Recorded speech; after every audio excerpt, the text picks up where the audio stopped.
Olá, queridos irmãos, nós estamos iniciando o Evangelho no Lar, e este instante de reunião da família em torno das mensagens de Jesus, dos ensinamentos do nosso Jesus Cristo.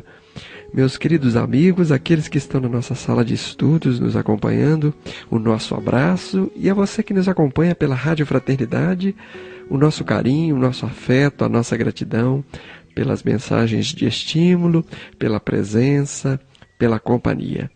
Vamos iniciar o nosso Evangelho vibrando o coração em gratidão, rogando a Jesus que permita que bons espíritos venham nos assistir, que os nossos lares estejam com as janelas abertas, convidando bons espíritos a virem nos assistir. Que a paz de Jesus nos abençoe. Nós sempre iniciamos o nosso Evangelho no Lar por uma leitura de harmonização, e nós escolhemos sempre uma obra que trate da família como núcleo central. O Evangelho no Lar, evidentemente, deseja trazer Jesus para o interior do núcleo familiar. Então, nada melhor que começarmos com as instruções de Joana de Ângeles através das mãos trabalhadoras, as mãos iluminadas do nosso Divaldo Franco. E a nossa Daniela é que sempre faz a nossa leitura de abertura. Vamos ouvi-la? Oi, um abraço para todos que estão nos ouvindo. Nós vamos iniciar o culto do Evangelho no Lar com a leitura do Constelação Familiar. Hoje nós estamos no capítulo 14, Educação para a Coragem. Nas semanas anteriores nós comentamos sobre o que seria a coragem, porque no geral nós imaginamos que a coragem é aquela conduta de ser destemido e inconsequente, entre aspas. E aí Joana de Ângeles vem falar para a gente que a coragem é aquela atitude de assumir as consequências de tudo que nós fazemos. Então, por isso a importância de educarmos nossas crianças com essa coragem.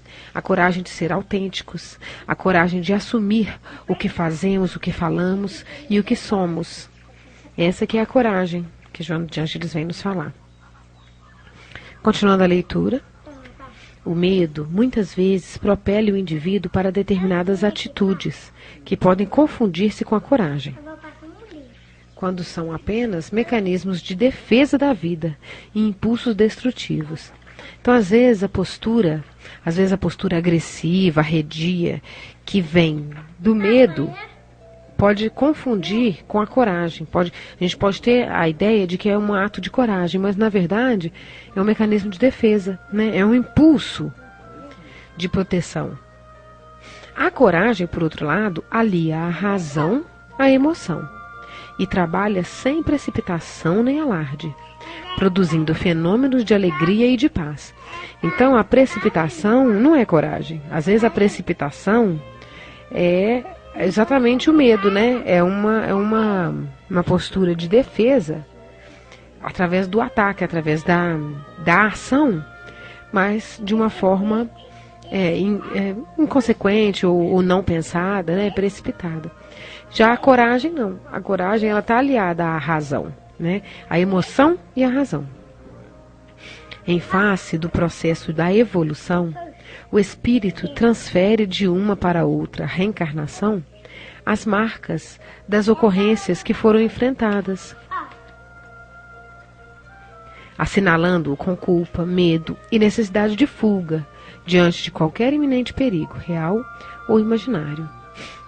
Então, à medida que a gente vai nas reencarnações, a gente vai,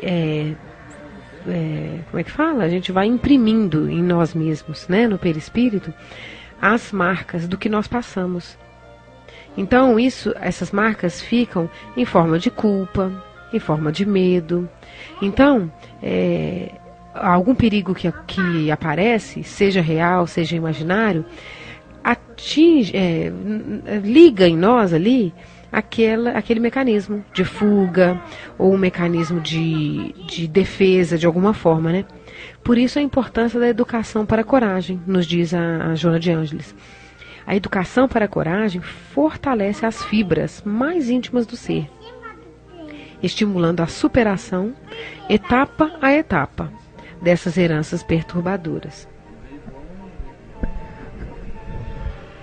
O desenvolvimento da autoconfiança e da determinação em relação aos compromissos para com a existência facultam a manifestação da coragem, que se fortalece aos estímulos interiores da oração e da confiança irrestrita em Deus. Então, a importância da autoconfiança e da coragem, né? Porque se a gente vai se educando para a coragem de enfrentar as dificuldades, de vencer os nossos, né, defeitos, as nossas mazelas, a gente vai se superando, o que é diferente de reagir, né? De ter reações de defesa, de fuga. À medida que a gente vai se superando, a gente vai vencendo essas marcas do passado. E aí a importância do desenvolvimento da autoconfiança, né? Porque à medida que a gente vai se fortalecendo, a gente consegue se fortalecer também através da oração e da confiança em Deus. Então, à medida que a gente vai se fortalecendo, confiando em nós, confiando em Deus, com a fé, com a oração, nós vamos tendo condições de vencer esse passado, as dificuldades do presente, né? E isso é coragem, né? E não a gente ter atitudes, às vezes, que parecem ser destemidas, que parecem ser fortes, entre aspas, e que na realidade são fugas de nós mesmos, das situações, né? Então a coragem cada vez mais nos mostra, Joana de Ângeles nos mostra que a coragem é uma virtude, né? É uma aquisição que vai nos auxiliar para vencer, superar outras questões nas nossas vidas, né? Por hoje é isso. Se alguém quiser comentar mais alguma coisa.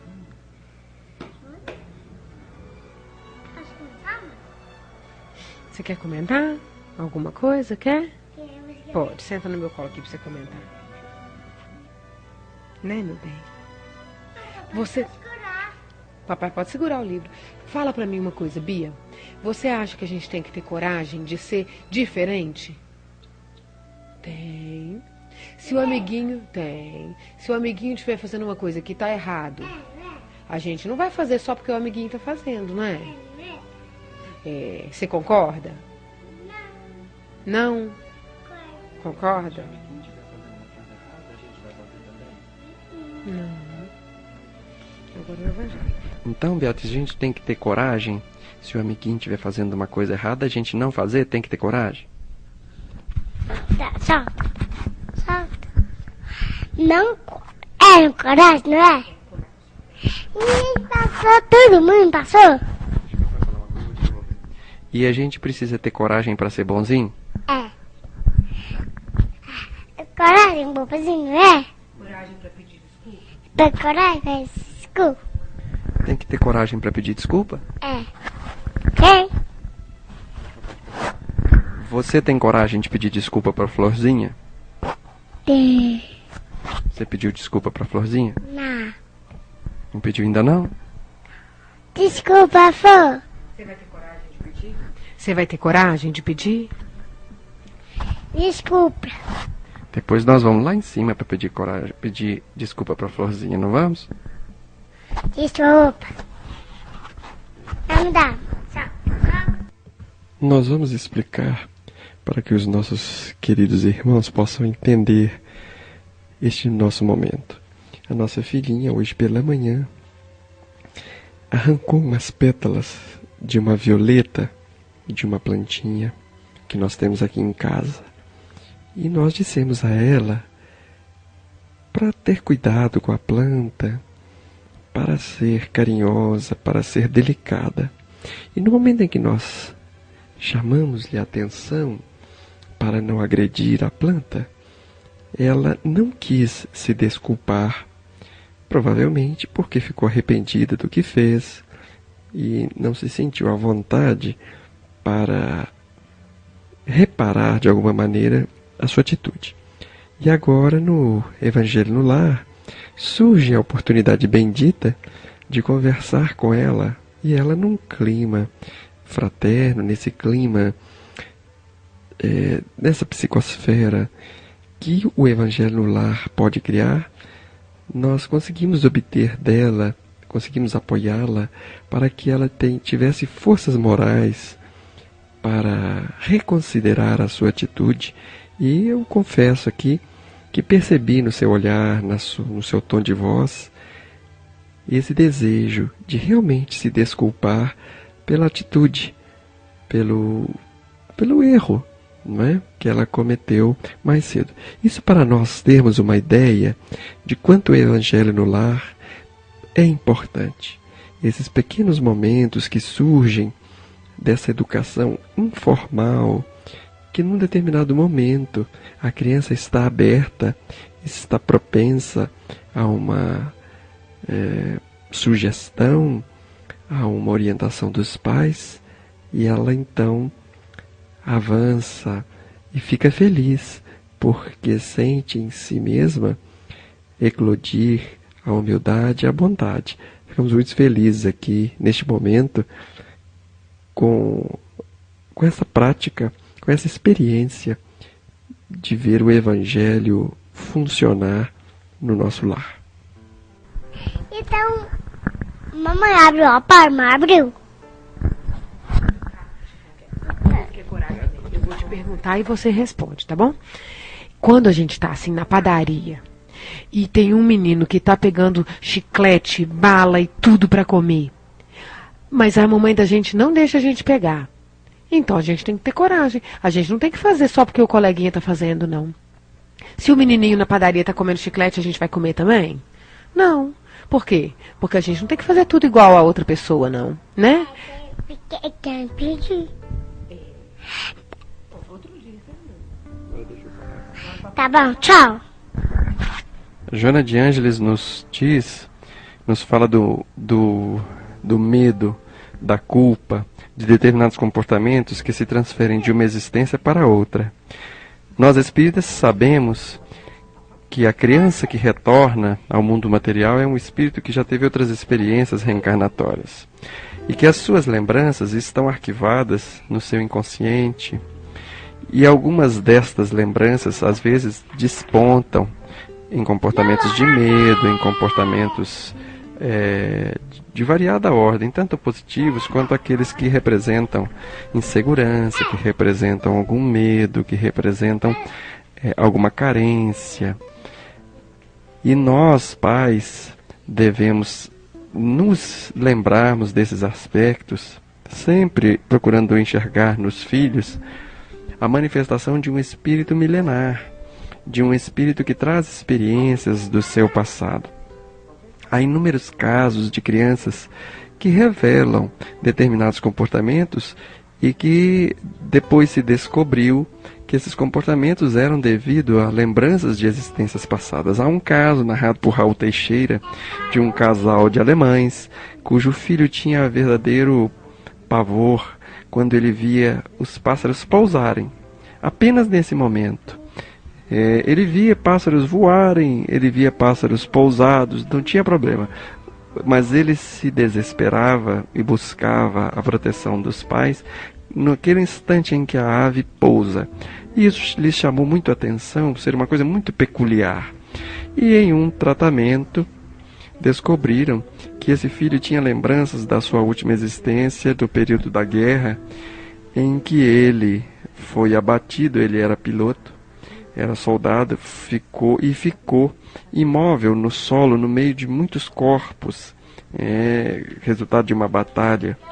E ele, então, incapaz de se mover, podia ver os abutres descerem e pousar para bicar os corpos já em decomposição.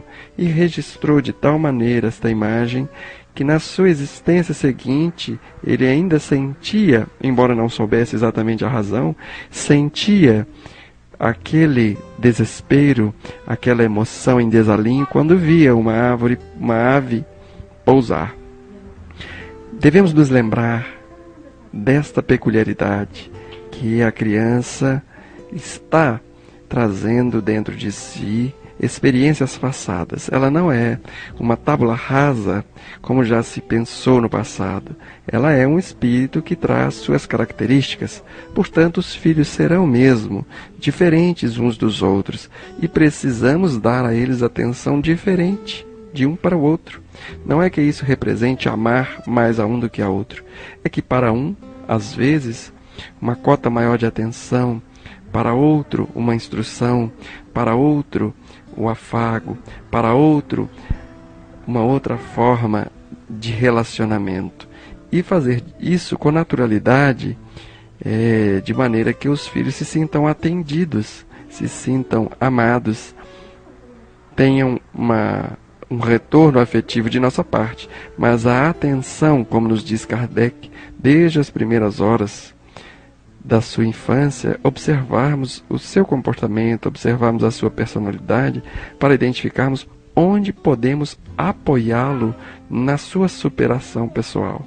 Não que nós vamos modificá-lo, não é isso que cabe aos pais. Cabe aos pais apoiar aquele espírito que retorna à vida material e que passa pela infância, quando ele está aberto a receber essas novas propostas de vida.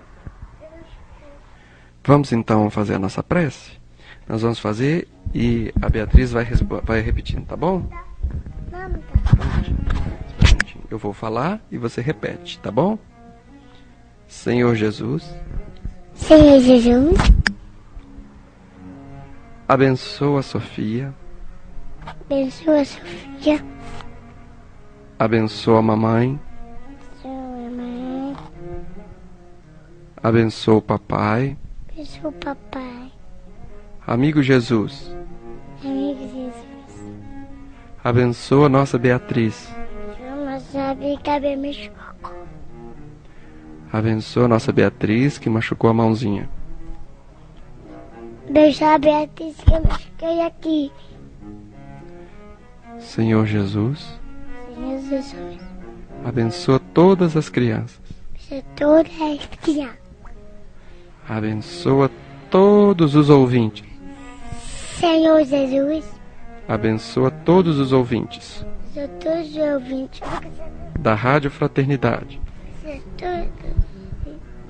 Da Rádio Fraternidade. Que assim seja. Assim seja. Nós então vamos iniciar o capítulo 25. O capítulo 25 tem o título Buscai e achareis. Ajuda-te a ti mesmo, que o céu te ajudará. O trecho que nós vamos ler são versículos do capítulo 7, versículos 7 a 11 do Evangelho de Mateus. Pedi e se vos dará, buscai e achareis, batei à porta e se vos abrirá. Porquanto quem pede, recebe, e quem procura, acha, e aquele que bata à porta, abrir-se-á. Qual o homem dentre vós que dá uma pedra ao filho que lhe pede pão? Ou se pedir um peixe, dar-lhe-á uma serpente? Ora, se sendo maus como sois, sabeis dar boas coisas aos vossos filhos, Não é lógico que com mais forte razão vosso Pai que está nos céus dê os bens verdadeiros aos que lhes pedirem? Neste registro de Mateus, Jesus nos dá várias mensagens de esperança, nos apresentando a misericórdia divina àquela época, numa verdadeira revolução do pensamento, numa revolução das crenças daquele povo, dizendo a eles que tudo que se pedir, o Senhor atenderá, nos concedendo a consciência de que somos responsáveis pelo que fazemos, nos trazendo a visão de que a misericórdia divina sempre procurará nos atender. É da lei divina que o homem evolua, que o espírito progrida. E nesse processo de progresso, o homem reencarna para cumprir a sua parte que lhe cabe na obra da criação, sendo coautor ao lado do Criador nesse processo de evolução, tanto do mundo material, que vai evoluindo, como o nosso planeta vem evoluindo, quanto do nosso progresso interior. Mas como é que esse progresso acontece? Esse progresso acontece através das nossas vivências, das nossas experiências, tanto no mundo espiritual, onde nós também progredimos, quanto no mundo material. Acontece que no mundo material é que nós vamos provar pela ação se nós estamos já devidamente amadurecidos intelectualmente, porque às vezes nós temos conhecimento de determinado assunto, mas não temos verdadeira consciência. Um exemplo seria, por exemplo, o pneumologista que fuma. Ele tem conhecimento de que o tabaco é prejudicial à saúde, mas não tem ainda consciência dos males que que o cigarro, que o tabaco lhe provoca. Ele não está consciente disso a ponto de abandonar o vício. Então, todos nós evoluímos através das nossas ações no mundo material. E estas ações requerem esforço, dedicação, e muitas vezes nós nos sentimos atribulados, nos sentimos um tanto desorientados. E Jesus, com as suas palavras, vem nos dar esperança, vem nos dizer que todo o nosso esforço resultará em retorno em nosso benefício. E vem nos dizer que toda a nossa ação terá sempre uma reação. Vejamos as palavras de Jesus. Pedi e se vos dará. Buscai e achareis. Então, nós podemos observar que as colocações de Jesus nos permitem agir tanto no bem quanto no desequilíbrio, mas nos torna responsáveis pelo que fazemos. O que nós buscarmos, nós vamos encontrar. O que nós pedirmos, nos será dado. Se batermos a determinada porta, ela nos abrirá. Aquele que pede, recebe. Então, ele nos diz que se procuramos o bem, vamos encontrar o bem. E que se nós procurarmos o desequilíbrio, se nós procurarmos o mal, se nós nos deixarmos levar pela raiva, pela mágoa, pela maldade, nós também encontraremos a reação a essas atitudes, nos dando Jesus a consciência do livre-arbítrio, da lei de causa e efeito, que nos dirige, que nos educa no nosso processo evolutivo. Em seguida, Jesus nos apresenta Deus não mais como um Senhor dos exércitos, não mais como aquele que protege os seus eleitos contra os seus inimigos, não mais aquele ser que nos condena à pena eterna, mas nos apresenta Deus como Pai. E nos coloca na condição de pais também, que nos compara na nossa vivência, para nos mostrar o quanto Deus é bom. Porque se nós, na nossa imperfeição, se nós que ainda estamos muito mais perto da nossa origem do que da nossa destinação da perfeição, se nós agimos bem para com os nossos filhos, o nosso Pai, o nosso Criador, não será bom para conosco? O que nós somos em ponto menor, em ponto imperfeito, Deus é em absoluta perfeição. Se nós temos alguma ternura, algum carinho, algum cuidado para com os nossos filhos, o nosso Pai, o nosso Criador, terá muito mais para conosco. Beatriz, meu bem, Deus é bom? É. Deus é bom? É, dá um bom. Deus é bom para nós? É, dá um banana. E se a gente pedir alguma coisa para Deus, Ele nos dá? Dá. Se a gente pedir para Jesus nos abençoar, Ele abençoa? Abençoa. Se a gente pedir para Jesus nos proteger, Ele protege? Poder. E se a gente fizer o bem, é bom para nós? É bom para nós. E se a gente fizer o mal, não é bom para nós, né? Não. Então a gente deve ser bonzinho? É.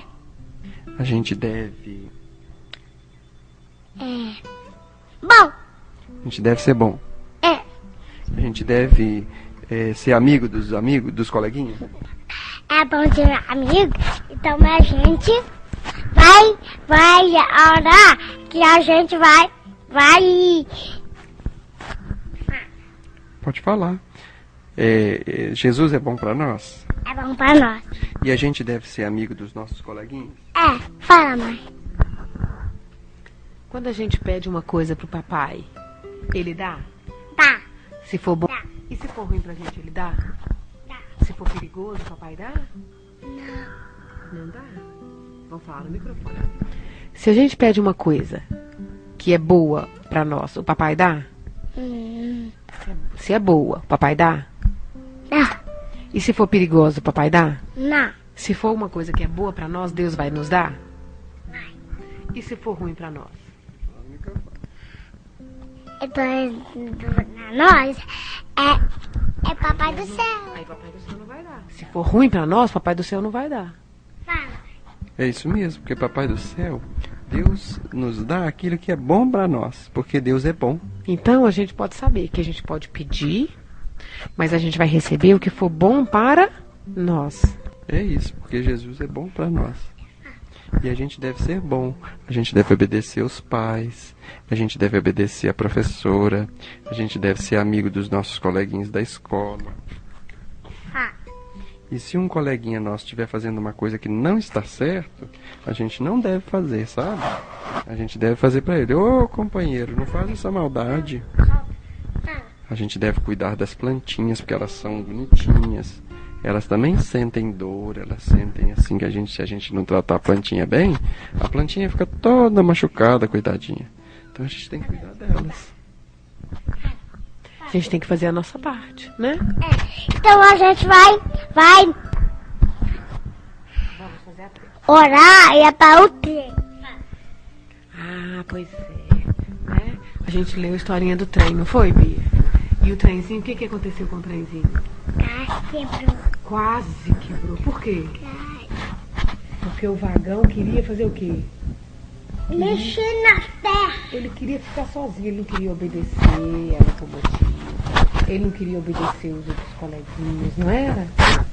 Ele não queria nada, ele queria fazer qualquer coisa que ele quisesse. Não, eu quero fazer tudo que eu tenho vontade. Não vou obedecer, não vou ficar no trilho, não foi? Eu quero sair, eu quero ficar. Eu não preciso de amigo, não preciso de ninguém. E foi sair do trilho. Quando ele foi sair, o que aconteceu? Então a mamãe vai ler a historinha do trenzinho para nós, tá bom? Então dá o microfone pra mamãe ler para nós. O livro chama A Viagem do Trenzinho. Era uma vez, na cidade da amizade, na estação do carinho, com seus úteis vagões, morava um belo trenzinho. Vai segurando o livro, então, mamãe lê. Todos os dias, com certeza, lá estava ele com precisão, aguardando o momento certo de começar sua excursão. Disciplina, respeito e ordem era o lema que seguia cada prestativo vagão e a locomotiva com alegria. Campos lindos e floridos, cidades, vilas e rios, percorria feliz o trenzinho. porém sempre sobre os trilhos. Viajava o tempo todo cantando piuí, piuí, piuí, piuá. Muita força, com união chegamos lá. Vem, menino, moço e velho, não importa a tua idade. Piuí, piuí, piuí, piuá. Sou um amigo de verdade. Era assim que o trenzinho ia falando. Desta forma, o nosso amigo transportava com harmonia, de estação a estação, os passageiros que recebia. A locomotiva, contente pelo maquinista, era comandada, e constantemente a cada vagão transmitia a ordem dada. Tudo transcorria sereno. Nossa história poderia terminar. Entretanto, certo dia, algo diferente estava no ar. O que será? Numa bela manhã de sol, após a saída da estação, o último vagão do trem começou uma confusão. Por que preciso sempre sobre os trilhos andar? Seguir a locomotiva e perto dos outros vagões ficar? Quero ser bem diferente, dono do meu próprio nariz. Agindo independente, com certeza serei mais feliz. Vou seguir o meu caminho, não me importo com ninguém. Aposto que sem meus amigos eu chegarei muito bem. Pensando assim, aquele vagão dos trilhos resolveu sair. Mas que tristeza imensa! Todo o trem começou a cair. O maquinista não conseguia a locomotiva dominar. Todos os outros vagões começaram a se desgovernar. Nosso amigo levou um susto, percebendo que o ato indisciplinado interferia no equilíbrio de todos que estavam ao seu lado. O jovem vagão teimoso muito apurado ficou, arrependido e envergonhado. Depressa para os trilhos voltou. Muitas desculpas pediu àqueles seus coleguinhas, prometendo a todos eles não sair mais da linha. E assim, era uma vez. Continuou feliz o trenzinho, trabalhando sempre contente, na estação do carinho. Piuí, piuí. Na estação do planeta Terra, somos pequenos vagões, conduzidos pela locomotiva vida, por diversas regiões. Deus é o maquinista celeste, orientador de nossos caminhos. Jamais nos esqueçamos dele, meus queridos amiguinhos. Será sempre nossa vez de construirmos o dia a dia. Juntamente com outros vagões, um mundo de paz e harmonia, em que a fraternidade sincera seja mais que simples dever, por ser uma obra-prima, a arte de conviver. Olha que beleza, hein, Bia? O que aconteceu com o trenzinho? Aí aconteceu com o trenzinho? Papai, passa foi. Conta o que aconteceu com o trenzinho. Quebrou e quase quebrou. Por quê? Por que ele quebrou? Sozinho. Ah, ele quis viver sozinho? Ele não queria obedecer a locomotiva? Não quis, não? Quis. Por que o trenzinho quis sair do trilho?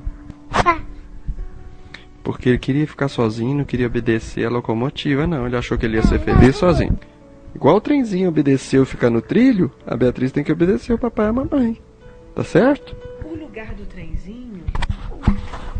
Tá certo? Tá certo. Então a gente vai orar.